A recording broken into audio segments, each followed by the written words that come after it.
Thomas and the twins. The bridge across the river needs repair, the Fat Controller told the engines. I shall have to set a weight limit across it for a while. Percy and Daisy will be all right, and Toby too, but Thomas is too heavy. Thomas looked anxious. How would you like to go and help Edward? Suggested the Fat Controller. Can Annie and Clarabelle come? Asked Thomas. The Fat Controller shook his head. They'll be needed here, I'm afraid, he said. Daisy can't carry all your passengers on her own. Percy promised to look after Annie and Clarabelle, but they were sorry to see Thomas go. To cheer Thomas up, Edward took him to see Bill and Ben, the twin engines who lived at the China Clay Works. Oh dear, not another blue engine, said Bill cheekily. First Edward, then Donald and Douglas, and now... Don't forget Gordon, interrupted Ben. He came here once by mistake, so he said. I don't think he enjoyed it much, he added innocently. The twins both chuckled, remembering. No, but seriously, Edward, said Bill, why doesn't the Fat Controller paint engines a proper colour, like us, for instance? Thomas let off steam indignantly. Let me tell you, he began. All right, you two, laughed Edward. Go and move those trucks, or there won't be room for any more. Bill and Ben, unabashed, went off happily. You just don't have to take them too seriously, explained Edward. Thomas smiled ruefully.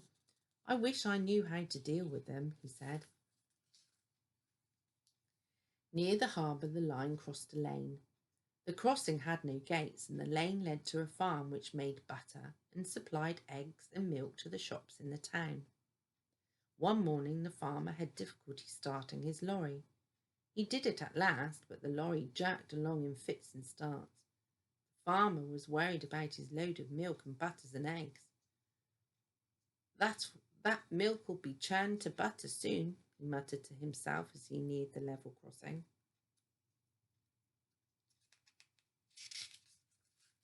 The lorry lurched across the rails.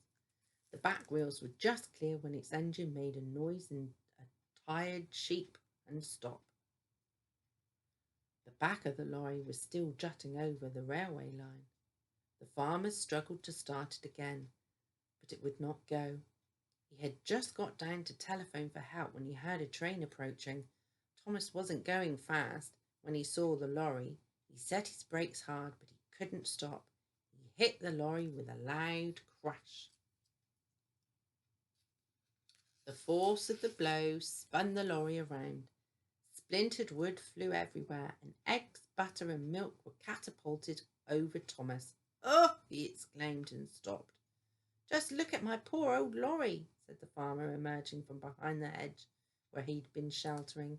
What a way to make an omelette. The driver made sure that Thomas wasn't hurt, then stood back and surveyed the mess, and he began to laugh. It's not funny, Thomas said crossly. An egg yolk trickled down my nose and burst on my boiler. You're not standing where I am, said his driver. You look just like scrambled eggs, Thomas. Well, if a scrambled egg feels as sticky and as wet as I do, then it's very uncomfortable, said Thomas. Please clean me. Both the driver and the fireman tried hard, but the heat of Thomas's boiler had cooked the eggs and they were stuck fast. Sorry, Thomas, said his driver at last. We can't block the line any longer. We shall have to go. At the end of the line, Thomas was taken to Bill and Ben's yard to be cleaned. The twins were there. Hello, said Ben. What's this? Must be a new engine, said Bill. Ben inspected the arrival carefully. No, Bill, he said. That's not a new engine. It's Thomas. But it's our colour, Ben. And Thomas doesn't think our colour is proper for an engine. They heard a grinding noise. Are your joints stiff, Bill? Asked Ben. But it wasn't Bill's joints. It was Thomas gnashing his teeth. It took a long time to clean Thomas properly, and the twins kept teasing him until Edward told them to stop. "A party of railway enthusiasts is coming soon," he said. "I shan't bring them unless you behave." Bill and Ben were excited. Enthusiasts always made a fuss of them and took their photographs. "When?" they squeaked in unison. Edward smiled and winked at Thomas. "Next week," he said. "But not if you don't behave." Bill and Ben promised that they would. "Is it next week?" they asked Thomas each morning. Thomas enjoyed keeping the twins in suspense. "Next week never comes," he would answer mysteriously. Bill and Ben weren't worried. They kept urging their crews to polish them. "What's the hurry?" they laughed. "The enthusiasts aren't going to eat their breakfast off of you, you know." "No?" Bill whispered. "But they might if they were Thomas." The twins thought this a huge joke. It was lucky that Edward and Thomas weren't there to hear it. As the day came, the drivers and firemen agreed to give the engines an extra polish. They were sparkling when Thomas arrived with their special train. Many of the enthusiasts had notebooks, and almost all had cameras. Bill and Ben didn't know which way to look, but they loved it. Then the visitors queued up for a ride on either Bill or Ben's cab. The cabs were low and several visitors forgot to duck, but they didn't mind. The enthusiast's visit was almost over when the shunter came running up. "A ship needs moving before the tide goes down," he said. One of you see to it, please." Ben went at once, and most of the visitors went to watch. Only one man stayed. He had a camera which took instant pictures. "Just one more," he kept saying. Soon even Bill tired of him. The photographer screwed his camera to a tripod and pointed it at Bill. "This is it," he chortled. "What a picture!" Ben's fireman ran up to them.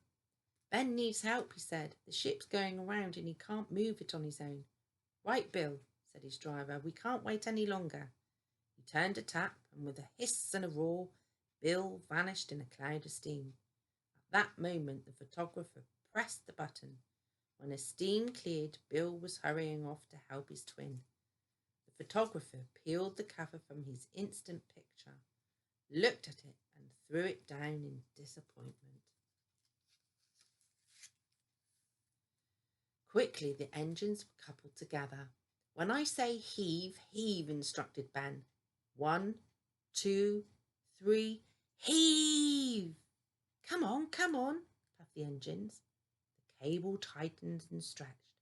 At last, with a shudder, the ship slid off the mud and, towed by the engines, glided into deeper water. Bill's driver found the discarded photograph on the floor. All it showed was a cloud of steam, with very dimly Bill's funnel at the top. He showed it to Bill. "What a picture," remarked Bill. No one in particular.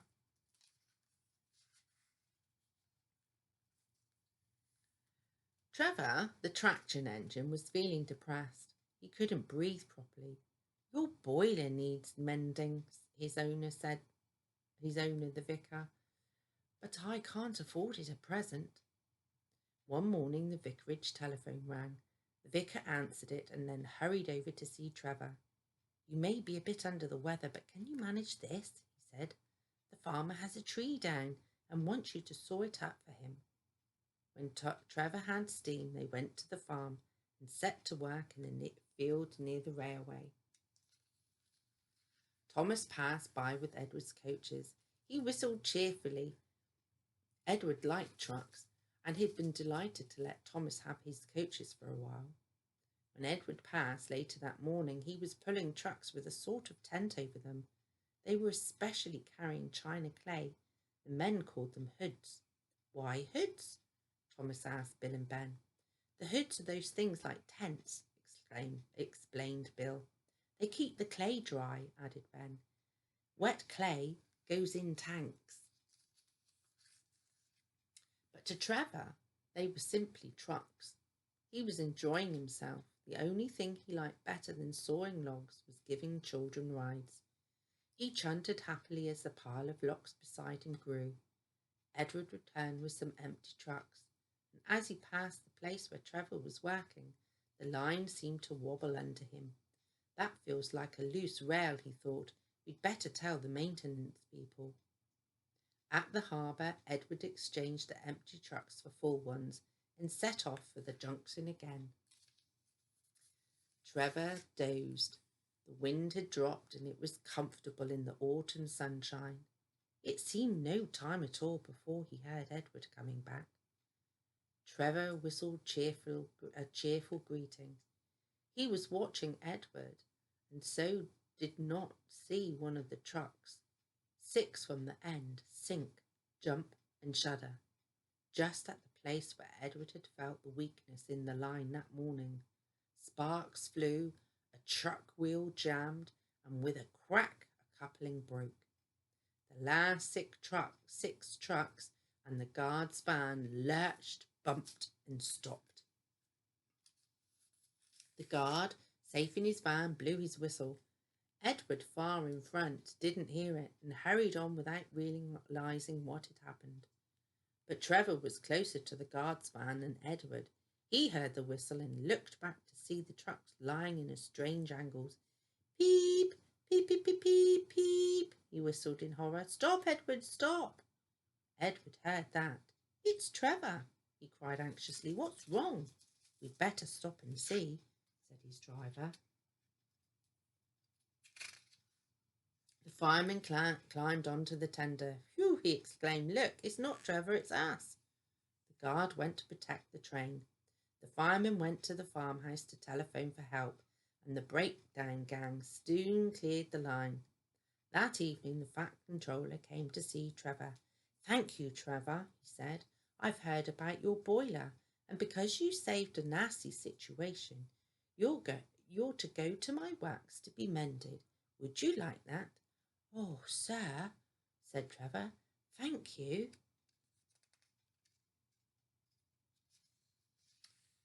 China clay is not quarried as other minerals are. It's washed out of the ground with strong hoses. Then the mixture of clay and water has to settle before it's dried, before Bill and Ben can take it away. Part of the line which the twins used to reach the China clay workings runs near the sea. This is a hollow in the land just here, which often floods after heavy rain. Local people called this hollow the drain. The autumn gales which had brought down the farmer's tree for Trevor to cut up were also causing rough seas and high tides. And when rain came too, the engine crews looked gloomy. A really high tide now, said Ben's driver, could make real trouble at the drain. But though pools of water lay on either side of the line, they grew no larger. Bill and Ben puffed happily to and fro, replacing loaded hoods with empty ones, and they forgot about the drain. Then the rain began again, and the winds strengthened as the engines went up the clay pits that morning.